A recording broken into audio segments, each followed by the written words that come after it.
नमस्कार, जन्नत की पुकार में आपका स्वागत है। जिस काम में कुर्सी जाने का डर था, मैंने दायित्व समझकर किया। स्टार्टअप डे पर बोले पीएम मोदी। प्रधानमंत्री नरेंद्र मोदी ने कहा कि युवाओं की तरह उन्हें भी जोखिम लेना पसंद है। पीएम मोदी ने कहा कि उन्होंने अपने राजनीतिक भविष्य को खतरे में डालकर निर्णय लिया है, क्योंकि ये फैसले देश हित में थे। दिल्ली के भारत मंडपम में नेशनल स्टार्टअप डे पर युवाओं से संवाद करते हुए पीएम मोदी ने कहा कि आज हम स्टार्टअप इंडिया के 10 साल पूरे होने का माइलस्टोन सेलिब्रेट कर रहे हैं। पीएम मोदी ने कहा कि भारत के युवाओं का फोकस देश की समस्याओं का समाधान करने पर है। सिर्फ 10 साल में स्टार्टअप मीडिया मिशन एक क्रांति बन चुका है। भारत आज दुनिया का तीसरा सबसे बड़ा स्टार्टअप इकोसिस्टम है। प्रधानमंत्री मोदी ने कहा कि आज जोखिम लेना जिंदगी की मुख्यधारा में शामिल हो चुका है। मंथली सैलरी से आगे सोचने वालों को अब न सिर्फ एक्सपर्ट किया जाता है, बल्कि उन्हें रिस्पेक्ट भी मिलती है। ये मोदी की पूरी बात सुन लीजिए। देश भर से आए स्टार्टअप इकोसिस्टम के मेरे दोस्तों, अन्य महानुभाव, देवी और सज्जनों, आज हम सब एक बहुत खास अवसर पर यहां एकत्रित हुए हैं। नेशनल स्टार्टअप डे का ये अवसर स्टार्टअप फाउंडर्स और इनोवेटर्स का ये समूह मैं अपने सामने नए और विकसित होते भारत का भविष्य देख रहा हूं।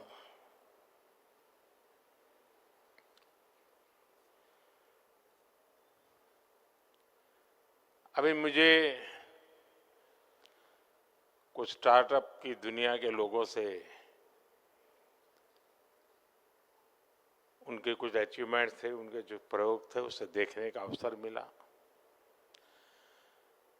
कुछ साथियों को सुनने का अवसर मिला।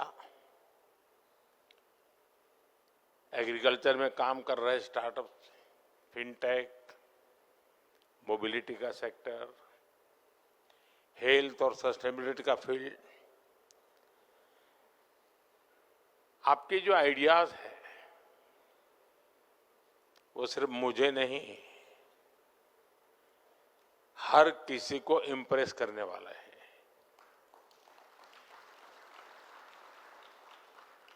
लेकिन मेरे लिए महत्व की जो बात है वो आपका कॉन्फिडेंस और आपके एम्बिशंस, ये मुझे ज्यादा इंप्रेसिव लगे।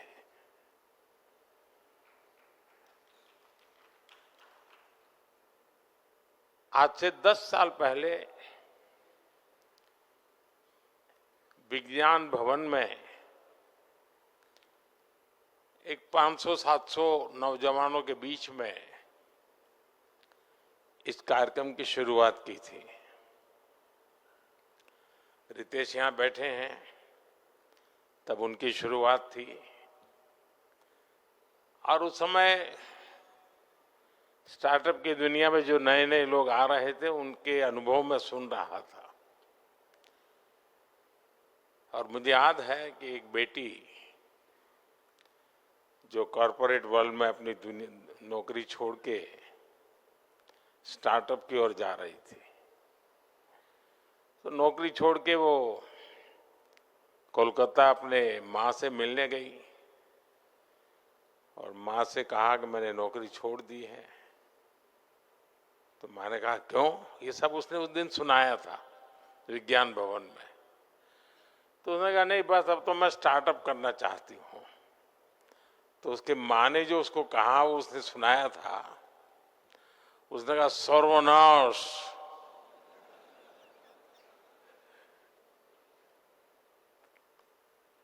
ये तुम बर्बादी के रास्ते पर क्यों जा रही हो? स्टार्टअप के संबंध में ये सोच हमारे देश में थी और आज हम कहां से कहां पहुंच गए। विज्ञान भवन से आज भारत मंडपम में जगह नहीं है।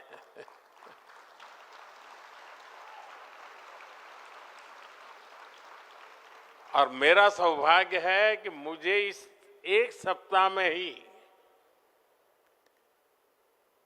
देश के नौजवानों से दूसरी बार मिलने का मौका मिल रहा है। अभी 12 जनवरी को युवा दिवस पर मैं देश भर से आए हुए करीब 3000 युवकों से 2-2.5 घंटे तक उनको सुनता रहा था, उनके साथ बैठा था। और आज मुझे आप सबको सुनने का और मेरे देश के नौजवानों को उनकी शक्ति के दर्शन करने का मुझे सौभाग्य मिला है। साथियों, सबसे अहम बात यह है कि भारत के युवाओं का फोकस रियल प्रॉब्लम सॉल्व करने पर है। हमारे वो यंग इनोवेटर्स जिन्होंने नए सपने देखने का साहस दिखाया, मैं उन सभी की बहुत बहुत सराहना करता हूं। साथियों, आज हम स्टार्टअप इंडिया के 10 साल पूरे होने का माइलस्टोन सेलिब्रेट कर रहे हैं। 10 साल की ये जर्नी सिर्फ एक सरकारी स्कीम की सक्सेस स्टोरी नहीं है, ये आप जैसे हजारों लाखों सपनों की जर्नी है। ये कितनी ही कल्पनाओं के साकार होने की यात्रा है। आप याद करिए, 10 साल पहले हालत क्या थे। इंडिविजुअल एफर्ट्स और इनोवेशन के लिए बहुत गुंजाइश ही नहीं थी। हमने उन परिस्थितियों को चैलेंज किया। हमने स्टार्टअप इंडिया प्रोग्राम लॉन्च किया। हमने युवाओं को खुला आसमान दिया और आज नतीजा हमारे सामने है। सिर्फ 10 साल में स्टार्टअप इंडिया मिशन एक रिवॉल्यूशन बन चुका है। भारत आज दुनिया का 3rd लार्जेस्ट स्टार्टअप इकोसिस्टम है। 10 साल पहले देश में 500 से भी कम स्टार्टअप्स थे। आज ये संख्या बढ़कर 2 लाख से ज्यादा है। 2014 में भारत में सिर्फ 4 यूनिकॉर्न थे। आज भारत में करीब 125 एक्टिव यूनिकॉर्न है। दुनिया भी आज इस सक्सेस स्टोरी को हैरानी से देख रही है। आने वाले समय में जब भारत की स्टार्टअप जर्नी की बात होगी तो यहां इस हॉल में बैठे कितने ही युवा खुद में एक ब्राइट केस स्टडी बनने वाले हैं। और साथियों, मुझे ये देखकर और भी अच्छा लगता है कि स्टार्टअप इंडिया का मोमेंटम लगातार तेज हो रहा है। आज के स्टार्टअप यूनिकॉर्न बन रहे हैं। यूनिकॉर्न अपने आईपीओ लॉन्च कर रहे हैं। ज्यादा से ज्यादा जॉब क्रिएट कर रहे हैं। पिछले ही साल यानी 2025 में करीब 44,000 और नए स्टार्टअप रजिस्टर हुए हैं।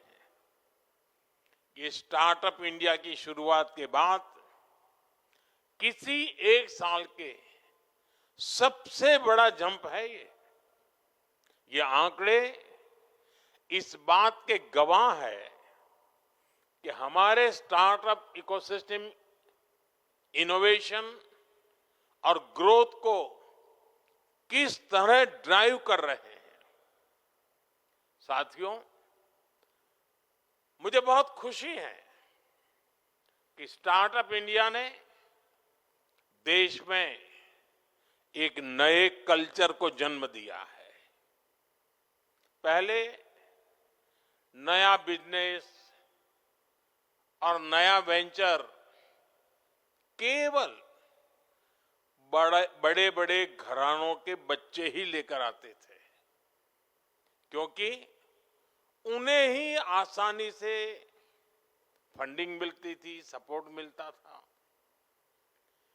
मिडिल क्लास और गरीब के ज्यादातर बच्चे केवल नौकरी का सपना देख पाते थे, लेकिन स्टार्टअप इंडिया प्रोग्राम ने इस सोच को बदल दिया।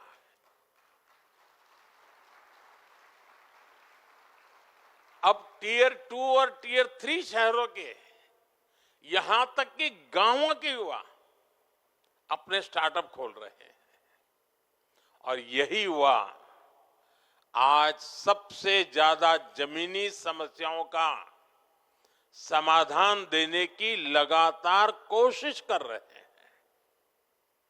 समाज और देश के लिए कुछ करने का ये जज्बा मेरे लिए इस भावना का, इस स्पिरिट का बहुत महत्व है। साथियों, इस बदलाव में एक बड़ी भूमिका देश की बेटियों की रही है।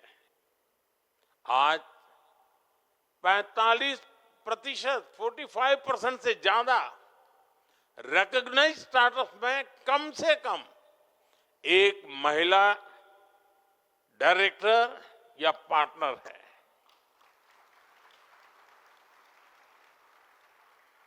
विमेन लेड स्टार्टअप फंडिंग के मामले में भारत दुनिया का दूसरा सबसे बड़ा इकोसिस्टम बन चुका है। स्टार्टअप्स का ये इंक्लूसिव मोमेंटम भारत के सामर्थ्य को और बढ़ा रहा है। साथियों, आज देश स्टार्टअप रिवॉल्यूशन में अपना भविष्य देख रहा है। अगर मैं आपसे पूछूं कि स्टार्टअप इतने मायने क्यों रखते हैं, तो शायद आप सबके अलग अलग जवाब होंगे। कोई कहेगा भारत दुनिया का सबसे युवा देश है, इसलिए स्टार्टअप्स के लिए अपॉर्चुनिटीज हैं। किसी का उत्तर होगा भारत दुनिया की सबसे तेजी से ग्रो कर रही मेजर इकोनॉमी है, इसलिए स्टार्टअप्स के लिए नए अवसर हैं। कोई कहेगा आज देश वर्ल्ड क्लास इंफ्रास्ट्रक्चर बना रहा है, भारत में नए नए सेक्टर्स उभर रहे हैं, इसलिए स्टार्टअप सिस्टम भी आगे बढ़ रहा है। ये सारे जवाब, ये सारे तथ्य सही है, लेकिन एक बात जो मेरे दिल को छूती है वो है स्टार्टअप स्पिरिट। मेरा देश का नौजवान आज कंफर्ट जोन में अपनी जिंदगी गुजारने के लिए तैयार नहीं है। उसे घिसी पीटी लीक पर चलना मंजूर नहीं है। वो अपने लिए नए रास्ते खुद बनाना चाहता है, क्योंकि उसे नई मंजिलें चाहिए, नए मुकाम चाहिए। और साथियों, नई मंजिलें मिलती कैसे हैं? उसके लिए हमें परिश्रम की पराकाष्ठा करके दिखानी होती है। और इसलिए हमारे यहां कहा जाता है, उद्यमेन ही सिद्ध्यन्ति कार्याणि न मनोरथै। अर्थात कार्य उद्यम से सिद्ध होते हैं, केवल मनोरथ करने से नहीं होता। और उद्यम के लिए पहली शर्त है साहस। आप सब ने यहां तक पहुंचने के लिए कितना साहस किया होगा। कितना कुछ दांव पर लगाया होगा। पहले देश में रिस्क टेकिंग को डिस्करेज किया जाता था, लेकिन आज रिस्क टेकिंग मेन स्ट्रीम बन गया है। मंथली सैलरी से आगे सोचने वाले को अब केवल एक्सेप्ट ही नहीं, लेकिन अब उसे रिस्पेक्ट किया जाता है। जिन रिस्क टेकिंग आइडियाज को पहले लोग फ्रिंज मानते थे, वो अब फैशन बन रहा है। साथियों, रिस्क टेकिंग पर मैं खास तौर जोर देता रहा हूं, क्योंकि ये मेरी भी पुरानी आदत है। जो काम कोई करने के लिए तैयार नहीं होता, ऐसे काम जो दशकों से पहले की सरकारों ने नहीं छुए, क्योंकि उनमें चुनाव हारने का, कुर्सी जाने का डर था। जिन कामों के लिए लोग आकर कहते थे ये बहुत पॉलिटिकल रिस्क है, मैं उन कार्यों को अपना दायित्व समझकर जरूर करता हूं। आपकी तरह ही मेरा भी मानना है, जो काम देश के लिए जरूरी है वो किसी न किसी को तो करना ही होगा, किसी को तो रिस्क लेना ही होगा। नुकसान होगा तो मेरा होगा, लेकिन अगर फायदा होगा तो मेरे देश के करोड़ों परिवारों को फायदा होगा। साथियों, पिछले 10 वर्षों में देश में एक ऐसा इकोसिस्टम तैयार हुआ है जो इनोवेशन को बढ़ावा देता है।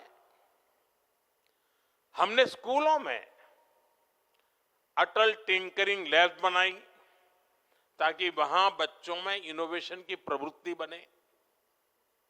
हमने हैकेथॉन शुरू किए ताकि हमारे युवा देश की समस्याओं के समाधान दे सके। हमने इंक्यूबेशन सेंटर्स बनाए ताकि संसाधनों की कमी से आइडियाज की डेथ न हो। साथियों, एक समय में कॉम्प्लेक्स कंप्लायंसेस, लंबी अप्रूवल साइकिल्स और इंस्पेक्टर राज का डर, ये इनोवेशन की सबसे बड़े रुकावट थे। इसलिए हमने ट्रस्ट और ट्रांसपेरेंसी का माहौल बनाया। जन विश्वास एक्ट के तहत 180 से ज्यादा प्रोविजंस को डीक्रिमिनलाइज किया गया है। हमने आपका समय बचाया ताकि आप इनोवेशन पर फोकस कर सकें। आपका समय लिटिगेशन में बर्बाद न हो। खास तौर पर स्टार्टअप्स के लिए कई लॉज में सेल्फ सर्टिफिकेशन की सुविधा दी गई। मर्जर और एग्जिट को आसान बनाया गया। साथियों, स्टार्टअप इंडिया केवल एक स्कीम नहीं, बल्कि एक रेनबो विजन है। ये अलग अलग सेक्टर्स को नई अपॉर्चुनिटी से जोड़ने का जरिया है। आप देखिए, डिफेंस मैन्युफैक्चरिंग, पहले क्या स्टार्टअप एस्टैब्लिश प्लेयर्स के साथ कंपटीशन की कल्पना भी कर सकते थे क्या? आईडेक्स के जरिए हमने स्ट्रेटेजिक सेक्टर्स में स्टार्टअप्स के लिए प्रोक्योरमेंट के नए रास्ते खोले। स्पेस सेक्टर, जो पहले पूरी तरह प्राइवेट पार्टिसिपेशन के लिए बंद था, उसे भी अब ओपन कर दिया गया है। आज लगभग 200 स्टार्टअप्स स्पेस सेक्टर में काम कर रहे हैं। इन्हें ग्लोबल मान्यता भी मिल रही है। इसी तरह ड्रोन सेक्टर को देखिए, सालों तक इनेबलिंग फ्रेमवर्क के अभाव के कारण भारत काफी पीछे छूट गया। हमने आउटडेटेड रूल्स हटाए, इनोवेटर्स पर भरोसा किया। साथियों, पब्लिक प्रोक्योरमेंट हमने जेम यानी गवर्नमेंट ई मार्केट प्लेस के जरिए मार्केट एक्सेस को बढ़ाया है। आज करीब 35,000 स्टार्टअप्स और स्मॉल बिजनेसेस जेम पर ऑनबोर्डेड हैं। इन्हें करीब 50,000 करोड़ के लगभग 5 लाख ऑर्डर्स मिले हैं। एक तरह से स्टार्टअप अपनी सक्सेस से हर सेक्टर के लिए नए ग्रोथ एवेन्यू खोल रहे हैं। साथियों, हम सभी जानते हैं, कैपिटल के बिना सबसे अच्छे आइडियाज भी मार्केट तक नहीं पहुंच पाते। इसलिए हमने इनोवेटर्स के लिए फाइनेंस तक पहुंच सुनिश्चित कर उस पर भी फोकस किया है। Fund of funds for startups के जरिए 25,000 करोड़ से अधिक का इन्वेस्टमेंट किया गया है। Startup India seed fund, in space seed fund, Nidhi seed support programme, ऐसी स्कीम्स के जरिए स्टार्टअप्स को सीड फंडिंग दी जा रही है। क्रेडिट एक्सेस बेहतर बनाने, इसके लिए हमने क्रेडिट गारंटी स्कीम भी शुरू की, ताकि कोलेटरल की कमी क्रिएटिविटी के रास्ते में बाधा न बने। साथियों, आज की रिसर्च ही कल की इंटेलेक्चुअल प्रॉपर्टी बनती है। इसी को बढ़ावा देने के लिए हमने 1 लाख करोड़ रुपए की research development and innovation scheme शुरू की है। जो सनराइज सेक्टर्स हैं, उनमें लॉन्ग टर्म इन्वेस्टमेंट को सपोर्ट करने के लिए deep tech fund of funds भी बनाया गया है। साथियों, अब हमें भविष्य के लिए तैयार होना होगा। हमें नए आइडियाज पर काम करने की जरूरत है। आज कई ऐसे डोमेन्स उभर रहे हैं जो कल देश में इकोनॉमिक सिक्योरिटी और स्ट्रेटेजिक ऑटोनॉमी में अहम रोल निभाएंगे। एआई का उदाहरण हमारे सामने है। जो राष्ट्र एआई रिवॉल्यूशन में जितना आगे होगा, उसके पास उतना ही एडवांटेज होगा। भारत के लिए ये काम हमारे स्टार्टअप्स को करना है। और आप सबको मालूम होगा, फरवरी में एआई की ग्लोबल कॉन्फ्रेंस हमारे यहां हो रही है। एआई इंपैक्ट समिट हो रही है। वो आप सबके लिए भी बड़ा अवसर है। और मैं जानता हूं, इस काम में हाई कंप्यूटिंग कॉस्ट जैसे कितने चैलेंजेस हैं। इंडिया एआई मिशन के जरिए हम इनके सॉल्यूशंस दे रहे हैं।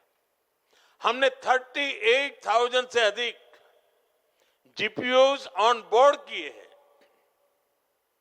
हमारा प्रयास है कि बिग टेक्नोलॉजी स्मॉल स्टार्टअप्स के लिए भी आसानी से उपलब्ध हो।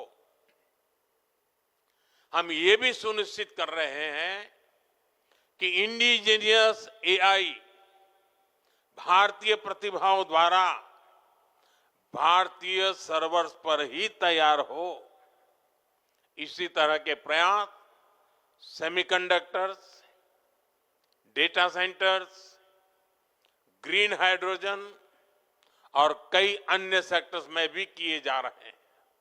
साथियों, जैसे जैसे हम आगे बढ़ रहे हैं, हमारी एम्बिशन सिर्फ पार्टनरशिप की नहीं रहनी चाहिए। हमें ग्लोबल लीडरशिप का लक्ष्य रखना होगा। आप नए आइडियाज पर काम करें, प्रॉब्लम्स को सॉल्व करें।